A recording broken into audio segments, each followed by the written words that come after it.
हिरण्यवर्णां हरिणीं सुवर्णरजतस्रजां चन्द्रां हिरण्मयीं लक्ष्मीं जातवेदो महावः ताम आवह जातवेदो लक्ष्मीमनपगामिनीं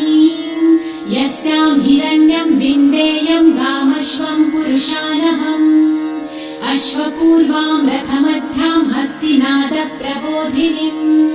श्रियं देवीमुपह्वये श्रीर्मा देवी जुषतां कासोस्मितां हिरण्यप्राकाराम् आर्द्रां ज्वलन्तीं तृप्तां तर्पयन्तीं